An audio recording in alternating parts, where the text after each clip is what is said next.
Dear students, now I am going to talk about the complement of a set. Complement of a set क्या होता है?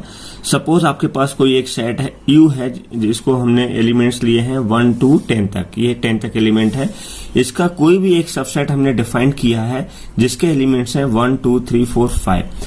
अगर हमें इसके कॉम्प्लीमेंट सेट लिखना है, सेट ए का अगर कॉम्प्लीमेंट सेट लिखना है तो हम इसको ए डैश से डिनोट करते हैं। तो उसमें वो सारे एलिमेंट्स आप लिखेंगे जो कि आपके इस बेसिक सेट यानी जो यू सेट है जिसको हम यूनिवर्सल सेट भी बोलते हैं इसमें बिलोंग कर रहे हैं, लेकिन सेट ए में बिलोंग नहीं कर रहे हैं। यानी मतलब ये है कि अगर सेट ए के एलिमेंट्स 1 2 3 4 5 हैं तो 1 2 3 4 5 ये एलिमेंट्स कॉम्प्लीमेंट सेट में नहीं आएंगे। इसके अलावा जितने भी एलिमेंट्स बचे हुए हैं यूनिवर्सल सेट में वो सारे एलिमेंट्स आपके set A complement of a set में आ जाएंगे। तो यहां पर देखिए 1 2 3 4 5 तो नहीं आएंगे, यानी ये तो पार्ट नहीं होगा। बचे हुए एलिमेंट्स कौन से हैं? 6 से लेकर के 10 तक। तो ए डैश के एलिमेंट्स क्या होंगे? 6 7 8 9 एंड 10। तो इसको हम बोलते हैं कॉम्प्लीमेंट ऑफ सेट ए। अगर हम इसको इस तरह से भी लिख सकते हैं, A complement A dash is the set of all elements X such that x belongs to set this U universal set A but and x does not belongs to A। यानी कि वो सारे एलिमेंट्स लिख लीजिएगा जो U में तो belong कर रहे हैं बट किस में नहीं बिलोंग कर रहे हैं? सेट A में बिलोंग नहीं कर रहे हैं। तो इसको हम बोलते हैं complement of a set A। Set A का कॉम्प्लीमेंट कहलाता है। अब इसको अगर हम वेन डायग्राम से रिप्रेजेंट करें तो वेन डायग्राम से आप इस तरह से रिप्रेजेंट कर सकते हैं। यूनिवर्सल सेट को हम जनरली किससे रिप्रेजेंट करते हैं? हमने बताया रेक्टेंगल फॉर्म, या इसको हम बेसिक सेट भी बोल सकते हैं। तो यू एक यूनिवर्सल सेट है जिसके एलिमेंट्स हैं आपके 1 2 3 4 5 6 7 8 9 10 ये सारे एलिमेंट्स हो सकते हैं। अगर हम सेट ए को डिफाइन करते हैं, ये तो यूनिवर्सल सेट के सारे एलिमेंट्स आपने लिख लिया है। एक सेट ए लिया जो कि सबसेट किसका था? सेट यू का सबसेट था। तो सेट यू का सबसेट होने का मतलब ये है कि हमने सेट ए इसके एलिमेंट्स को डिफाइन किया था। दिस इज सेट ए जिसमें एलिमेंट्स 1 2 3 4 5 एलिमेंट्स हैं। तो ये ऑब्वियस है सेट यू का सबसेट हो गया। अगर हम इसके कॉम्प्लीमेंट की बात करेंगे तो कॉम्प्लीमेंट का मतलब है सेट ए के एलिमेंट्स को छोड़ दीजिएगा, इसके अलावा यूनिवर्सल सेट यू में जितने भी एलिमेंट्स हैं वो सारे एलिमेंट्स आप कवर कर लीजिएगा। Take all elements. तो इसमें सारे एलिमेंट्स कौन कौन से बचे हुए हैं? 6 7 8 9 10 ये कहीं पर भी यूनिवर्सल सेट में हो सकते हैं। तो इसी तरह हमने ए कॉम्प्लीमेंट क्या लिखा? 6 7 8 9 10। तो यानी कि ये जो डैश हमने लाइनिंग से जो पोर्शन दिखाया, this is a complement and this set having the elements 6 7 8 9 10। और ये सेट ए है। सेट ए के जो एलिमेंट्स हैं वो क्या है आपके? 1 2 3 4 एंड 5। ये सेट ए के एलिमेंट है। तो that implies complement of this set will be given by 6 7 8 9 10। इसी को हम बोलते हैं complement of a set A. ठीक है। इसके बाद हम बात करते हैं, अगर हम ए कॉम्प्लीमेंट की बात करते हैं तो ए कॉम्प्लीमेंट को हम इस तरह से भी लिख सकते हैं कि जो भी आपका यूनिवर्सल सेट दिया गया है, U is any universal set U difference A लिख दीजिएगा। यू डिफरेंस ए यानी कि वो सारे एलिमेंट जो यू में तो बिलोंग कर रहे हैं बट ए में बिलोंग नहीं कर रहे हैं। यानी कि यही सेम डायग्राम हुआ। वो सारे एलिमेंट्स जो कि यू में तो बिलोंग कर रहे हैं बट किस सेट में नहीं बिलोंग कर रहे हैं? ए में बिलोंग नहीं कर रहे हैं। तो ए कॉम्प्लीमेंट को आप इस तरह से भी डिनोट कर सकते हैं। This is also a way to write down the complement of a set and this is a one way to write down a complement of a set A. अब हम बात करते हैं, अगर complement of A complement set की बात करें, कोई भी सेट दिया गया है उसके कॉम्प्लीमेंट्स उसका फिर से कॉम्प्लीमेंट ले लें तो वो सेट अपने आप में ए सेट अपने आप में बन जाता है। ठीक है। तो इसको हम एक एग्जांपल से समझते हैं। I take example. सपोज आपका कोई भी सेट दिया गया था ए सेट था आपके जिसके एलिमेंट्स कितने थे आपके? 1 2 3 4 5। और इसका जो कॉम्प्लीमेंट आपने निकाला था, कॉम्प्लीमेंट्स के एलिमेंट्स कितने थे? 6 7 8 9 10। अब हम इस कॉम्प्लीमेंट का दोबारा से कॉम्प्लीमेंट लेंगे तो हम क्या कहेंगे, हम ये कहेंगे कि वो सारे एलिमेंट्स आप लिख दीजिएगा जो कि सेट ए डैश में ना बिलोंग करें, इसके अलावा यूनिवर्सल सेट में बिलोंग करें, यही तो बोलेंगे। तो ए डैश में ना बिलोंग करें यानी कि 6, 7, 8, 9, 10 नहीं आने चाहिए, क्योंकि हम ए डैश का कॉम्प्लीमेंट ले रहे हैं। तो इसके बाद रिमेनिंग एलिमेंट्स कौन से बचेंगे आपके, रिमेनिंग एलिमेंट्स ऑब्वियस है इस यूनिवर्सल सेट में 1, 2, 3, 4, 5। तो लिख दीजिएगा 1, 2, 3, 4, 5। तो इसका मतलब this condition is true when complement of A complement set is equals to A. जब कॉम्प्लीमेंट लेंगे किसी भी सेट ए का तो वो अपने आप में ए ही सेट बन जाएगा। ठीक है, इसके अलावा मैं इसकी कुछ प्रॉपर्टीज की बात करता हूं। Some properties of complement of a set, properties of complement of sets.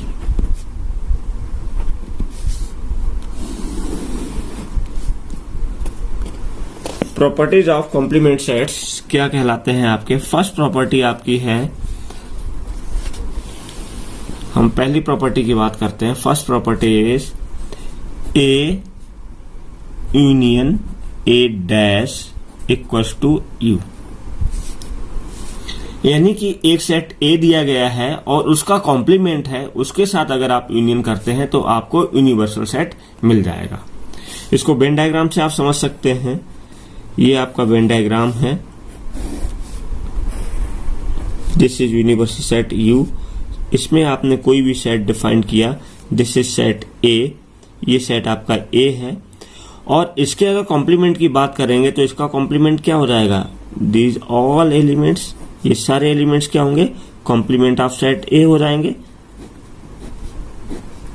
अगर ये कॉम्प्लीमेंट ऑफ सेट ए है और हम यूनियन की बात कर रहे हैं, हम क्या बात कर रहे हैं, A union A dash, A union A dash, A union A dash क्या होगा आपका, set of all elements X belong such that X belongings to A और X belongings to A dash और बोथ, हमारी ये डेफिनेशन होती है। तो ए यूनियन ए डैश यानी वो सारे एलिमेंट्स जो कि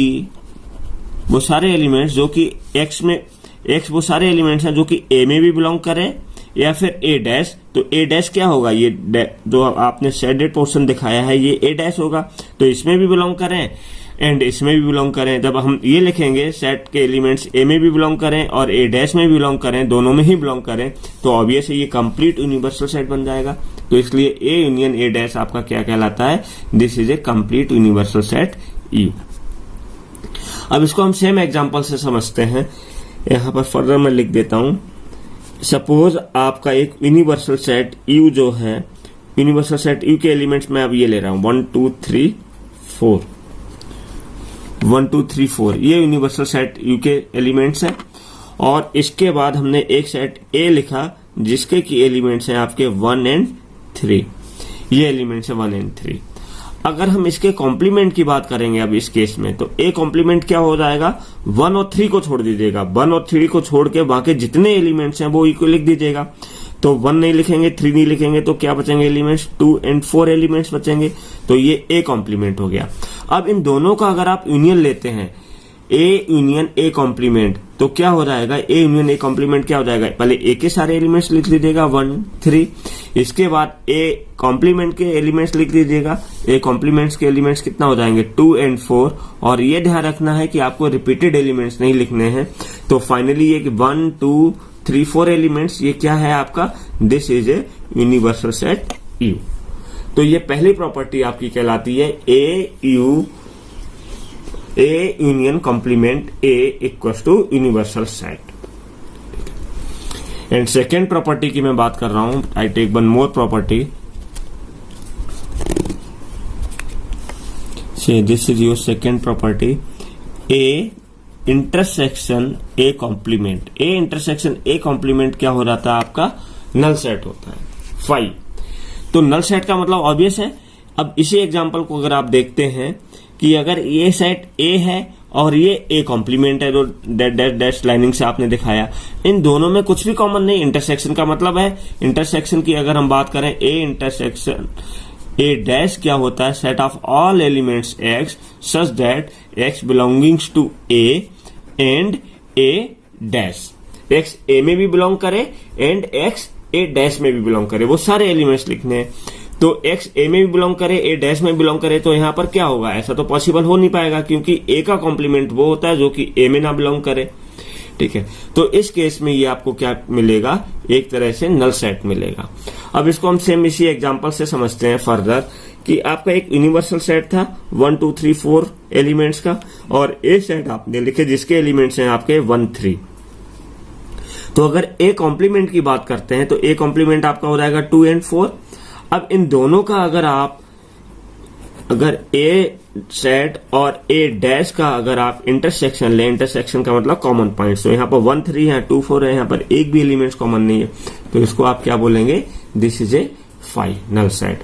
सो this is the second property of A complement of a set. Now I take third property which is very important. Third property आपकी क्या कहलाती है, थर्ड प्रॉपर्टी यह है ए यूनियन बी का complement, this is given by A complement intersection B complement. A union B का complement किसके equal होता है, A complement intersection B complement. और इसकी एक और प्रॉपर्टी है, ए इंटरसेक्शन बी का अगर आप कॉम्प्लीमेंट लेंगे तो ये आपका हो जाएगा A complement union B complement. इसको हम बोलते हैं, this property is known as A De Morgan's law.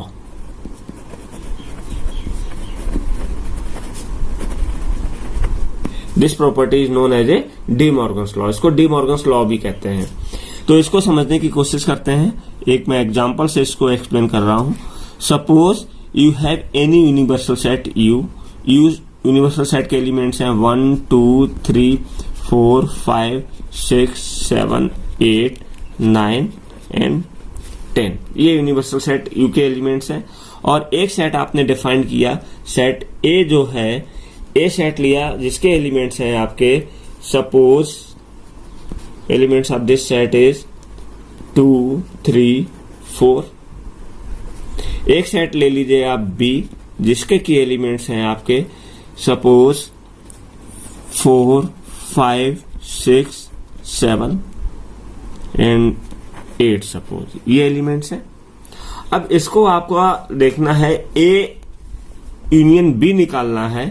तो ए यूनियन बी अगर आप निकालेंगे तो ए यूनियन बी क्या हो जाएगा, ए यूनियन बी हो जाएगा वो सारे एलिमेंट्स जो ए में भी बिलोंग करें और बी में भी बिलोंग करें और बोथ में, बट रिपीट नहीं होने चाहिए। तो ए के एलिमेंट्स पहले लिख लीजिएगा 2 3 4। अब आप देखिएगा 2 3 तो आया है इसमें ए में, और 4 जो है ये ए में भी है और 4 आपका बी में भी है। तो ये एलिमेंट्स आपका रिपीट हो रहा है, तो इसको केवल एक बार लिखेंगे। इसके अलावा जितने एलिमेंट्स हैं 5 6 7 ये आपके आ जाएंगे, 5 6 7 एंड 8। तो ये आपको क्या मिल गया है, ए यूनियन बी मिल गया। और आपको क्या शो करना है, ए यूनियन बी का कॉम्प्लीमेंट जो है वो A complement intersection B complement होता है। तो हम लिख लेते हैं ए कॉम्प्लीमेंट भी निकाल लीजिएगा। ए सेट अगर ये दिया गया है तो ए कॉम्प्लीमेंट कितना हो जाएगा, यहां पर हम देख लेते हैं। ए कॉम्प्लीमेंट हो जाएगा वो सारे एलिमेंट्स जो कि यूनिवर्सल सेट में तो बिलोंग करें बट ए में नहीं बिलोंग करने चाहिए। तो 2 3 4 को छोड़ के सारे एलिमेंट्स आप लिख दीजिएगा। 2 3 4 को छोड़ के ये एलिमेंट्स नहीं लिखे जाएंगे, बाकी सारे एलिमेंट्स क्या हो जाएंगे ये कॉम्प्लीमेंट के, 1 6 7 8 9 एंड 10। इसी तरह अगर हम बी कॉम्प्लीमेंट की बात करें तो बी कॉम्प्लीमेंट के कौन कौन से एलिमेंट्स हो जाएंगे, बी कॉम्प्लीमेंट के 4 5 6 7 8 को छोड़ दीजिएगा, इसके अलावा सारे एलिमेंट्स लिख दीजिएगा। यानी कि 4 5 6 7 8 ये एलिमेंट्स आप नहीं लिखेंगे। इसके अलावा कौन कौन से यूनिवर्सल सेट में एलिमेंट्स बचे हैं आपके, 1 बचा है, 2 है एंड 3 है, इसके बाद 9 एंड 10। तो आपके पास अब ए कॉम्प्लीमेंट है और बी कॉम्प्लीमेंट भी है। ए यूनियन बी है, तो इसका भी कॉम्प्लीमेंट अगर निकालना चाहे तो इसका भी कॉम्प्लीमेंट निकाल दीजिएगा, क्योंकि आपको इसकी भी रिक्वायरमेंट है। तो ए यूनियन बी का कॉम्प्लीमेंट होगा, ए यूनियन बी का कॉम्प्लीमेंट क्या हो जाएगा, वो सारे एलिमेंट्स जो कि यूनिवर्सल सेट यू में तो बिलोंग करने चाहिए, लेकिन ए यूनियन बी कॉम्प्लीमेंट में बिलोंग, ए यूनियन बी में बिलोंग नहीं करने चाहिए। यानी कि 2, 3, 4, 5, 6, 7, 8 ये एलिमेंट्स नहीं होने चाहिए। तो ये एलिमेंट्स नहीं होने चाहिए, तो कौन कौन से एलिमेंट्स बचेंगे, केवल 1 बचेगा यूनिवर्सल सेट में। 2, 3, 4, 5, 6, 7, 8 ये तो पार्ट है किसके, ए यूनियन बी के, तो ये नहीं लिखेंगे। अब रिमेनिंग एलिमेंट्स क्या है, 9 एंड 10। तो आपके पास ए यूनियन बी कॉम्प्लीमेंट निकल आया। आपको क्या शो करना था, ए यूनियन बी का complement equals to A complement intersection B complement. तो अब आपका एक तो लेफ्ट हैंड साइड वाला आपने टर्म निकाल लिया, अब A complement intersection with B complement निकाल दीजिएगा। तो यहां पर हम बात करते हैं A complement intersection B complement, तो ये क्या हो जाएंगे, इन दोनों के कॉमन एलिमेंट्स। तो इन दोनों में कॉमन एलिमेंट्स आप देख लीजिएगा, इन दोनों सेट्स में कॉमन एलिमेंट्स क्या है, 1, 1 है तो 1 लिख दीजिएगा। इसके बाद 6 यहां पर है क्या, 6 इसमें है, नहीं है। 7 इसमें है क्या, इसमें है, नहीं है। 8 इसमें है क्या, इसमें है, नहीं है। 9 इसमें है, 9 इसमें भी है तो 9 भी लिख दीजिएगा। इसके बाद 10 इसमें है, 10 इसमें भी है तो 10 लिख दीजिएगा। इसके अलावा कोई और एक भी एलिमेंट्स नहीं है, यानी आपके पास 1, 9 एंड 10, इसके अलावा एक भी एलिमेंट्स जो है वो इसमें कॉमन नहीं आ रहा है। तो आप देख रहे हैं ए यूनियन बी कॉम्प्लीमेंट के एलिमेंट्स 1, 9, 10 है, और ए डैश इंटरसेक्शन बी डैश के एलिमेंट्स भी 1, 9, 10 है। तो इसका मतलब आप ये कह सकते हैं कि आपकी ये प्रॉपर्टी ट्रू है। ए यूनियन बी का कॉम्प्लीमेंट जो है ये किसके इक्वल होता है, A complement intersection B complement के इक्वल होता है। ओके ना, सेकेंड प्रॉपर्टी आपका क्या है, ए इंटरसेक्शन बी का complement this equals to A complement union B complement, इसके इक्वल होना चाहिए। तो सबसे पहले हम ये लेफ्ट हैंड साइड निकाल लेते हैं। लेफ्ट हैंड साइड में A intersection B, A intersection B का मतलब सेट ए और सेट बी के कॉमन एलिमेंट्स। सेट ए और सेट बी में आप देखिएगा 2 इसमें है, 2 इसमें नहीं है, 3 इसमें है, 3 इसमें नहीं है, 4 इसमें भी है, 4 सेट बी में भी है। तो केवल और केवल जो कॉमन एलिमेंट्स हैं वो क्या हुए आपके, ए इंटरसेक्शन बी के कॉमन एलिमेंट्स क्या हुआ आपका, 4 एलिमेंट्स हुआ। अब आपको निकालना क्या है, आपको निकालना है ए इंटरसेक्शन बी का कॉम्प्लीमेंट। अब इसके कॉम्प्लीमेंट की बात करेंगे, यानी वो सारे एलिमेंट्स लिख दीजिएगा जो कि यूनिवर्सल सेट में तो बिलोंग करने चाहिए। आपका ये यूनिवर्सल सेट है, इसमें तो बिलोंग करने चाहिए, लेकिन किस में नहीं करने चाहिए, ए इंटरसेक्शन बी में बिलोंग नहीं करने चाहिए। तो ए इंटरसेक्शन बी का कॉम्प्लीमेंट क्या हो जाएगा, 4 को छोड़ दीजिएगा, इसके अलावा सारे एलिमेंट्स आप लिख दीजिएगा।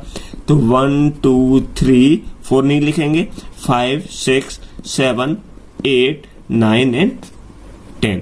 तो आपको ए इंटरसेक्शन बी का कॉम्प्लीमेंट मिल गया। अब हम बात करते हैं next,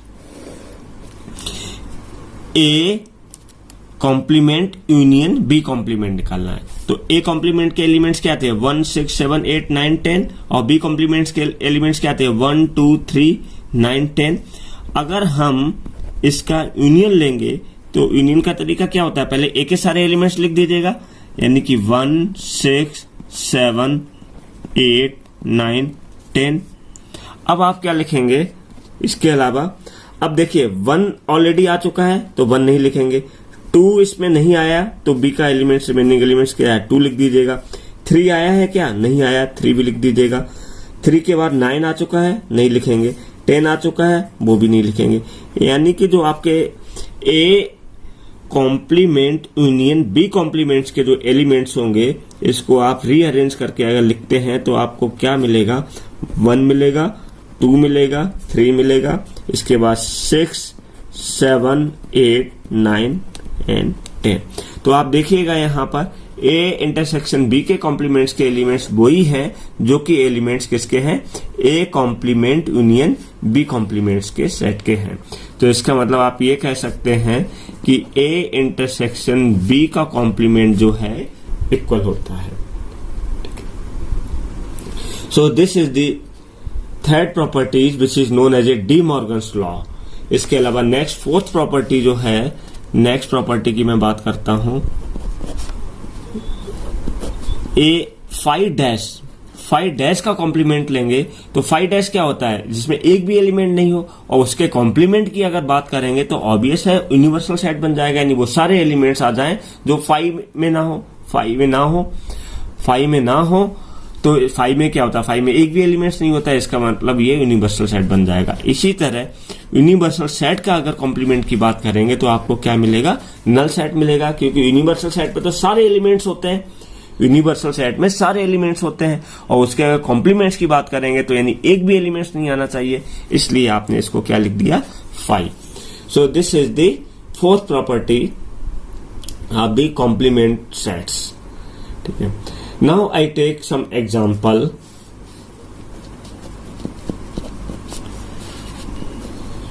suppose you have U is a set of natural number। U क्या है, सेट ऑफ नेचुरल नंबर है। सेट ऑफ नेचुरल नंबर का मतलब 1 2 3 4 कहां तक जाएंगे, सेट ऑफ नेचुरल नंबर कहां तक होंगे, इनफाइनाइट नेचुरल नंबर होंगे। This is A set of natural number. Okay, तो इस एग्जांपल में U यूनिवर्सल सेट हो गया आपका। इस तरह सेकेंड एक हमने सेट डिफाइन किया, B is a set of all numbers X such that X is N even number. एक सारे इवन नंबर होने चाहिए। तो इसके अगर हम कॉम्प्लीमेंट्स की बात करेंगे तो कॉम्प्लीमेंट्स में वो सारे एलिमेंट्स होंगे जो कि इवन नंबर ना हो। X is not an even number, not even number का मतलब हो गया X is an odd number. या तो आप इसको ऐसे लिख दीजिएगा, B complement is the set of all elements X such that X is not an even number, या आप बोल दीजिए X is an odd number. Simple सी बात है। अब C सेट दिया गया है, थर्ड एग्जांपल है, C is the set of all elements X such that X is greater than equal to 7। तो अगर इसके हम कॉम्प्लीमेंट्स की बात करेंगे तो all elements X such that X is less then 7। X 7 से बड़ा है यहाँ पर, और यहाँ पर क्या हो जाएगा, X 7 से छोटा हो जाएगा। X 7 से छोटा होने का मतलब अगर हम इसको और भी लिखें, ये छोटा सेट है, हम इसको लिख सकते हैं, लेस देन 7 का मतलब क्या हो जाएगा, 1 हो जाएगा, 2 हो जाएगा, 3 4 5 6, ये सारे एलिमेंट्स आ जाएंगे। अब ये ध्यान रखिएगा, C कॉम्प्लीमेंट यहाँ पर लेस देन 7 की बात कर रहे हैं, तो लेस देन 7 का मतलब वही सारे पॉइंट्स लिखेंगे जो यूनिवर्सल सेट में बिलोंग कर रहे हैं, 1 2 3। वैसे तो लेस देन 7 अगर डेसिमल की बात करें, रियल लाइन की बात करें तो इनफाइनाइट नंबर ऑफ पॉइंट्स होंगे, लेकिन यहाँ पर आपने देखा है यूनिवर्सल सेट ऑलरेडी डिफाइन किया गया है, it is a set of all natural number. तो केवल और केवल आप नेचुरल नंबर ही लिखेंगे। तो C डैश के एलिमेंट्स क्या हो जाएंगे, 1 2 3 4 5 6। तो ये रोस्टर फॉर्म में हो गया, और ये आपका सेट बिल्डर फॉर्म में आपने यहाँ पर लिख दिया। एक और एग्जांपल है आपका, D is the set of all elements X such that X belongings to a natural number and 2X + 1 is greater than 10। तो इसके कॉम्प्लीमेंट्स की बात करेंगे, कॉम्प्लीमेंट्स क्या हो जाएगा, X is the set of all elements X such that X belongings to natural number. X natural number में belong करना चाहिए, ऑलरेडी पहले से ही डिफाइन किया था शुरू से। एंड क्या होना चाहिए, 2X + 1 वो लेस, ये यहाँ पर ग्रेटर देन 10 है, तो यहाँ पर क्या हो जाएगा, लेस देन इक्वल टू 10 होना चाहिए। लेस देन इक्वल टू 10 का मतलब है, इसको आप इस तरह से भी लिख सकते हैं, set of all elements X such that X belongings to natural number and ये हो जाएगा 2X is less than equal to 10 - 1 यानी 9। तो आप इसको बोल सकते हैं all elements X such that X belongings to n and X is less than equal to 9/2। वो सारे एलिमेंट्स लिख दीजिएगा जो कि X लेस देन 9/2 हो। लेस देन 9/2 का मतलब कितना हो गया, लेस देन 9/2 का मतलब हो गया कि अगर आप नेचुरल नंबर की बात करें तो यहाँ पर 1 हो गया, 2 हो गया, 3 हो गया, ये 4 हो गया, ये 5 हो गया, और 9/2 का मतलब हो गया आपका 4.5। ठीक है, 4.5 का मतलब ये हुआ, कहीं यहाँ पर पॉइंट लाई करेगा, लेकिन ये तो ऑलरेडी कंसिडरेबल नहीं है पॉइंट्स, इससे छोटे सारे पॉइंट्स लिख दीजिएगा। तो ये पॉइंट्स आ जाएंगे 1 2 3 एंड 4। ये सारे पॉइंट्स आपके आ जाएंगे कॉम्प्लीमेंट ऑफ दिस सेट। तो D सेट इस तरह से डिफाइन किया, इसके कॉम्प्लीमेंट को आप इस तरह से डिफाइन कर दीजिएगा, this is in set builder form. और इसको अगर हम रोस्टर फॉर्म में लिखें या टेबलर फॉर्म में लिखें तो इसके एलिमेंट्स आप देख सकते हैं 1 2 3 एंड 4 एलिमेंट्स होंगे। So these are the few examples of A complement of sets. So in the next lecture, I will take few more example based on the sets.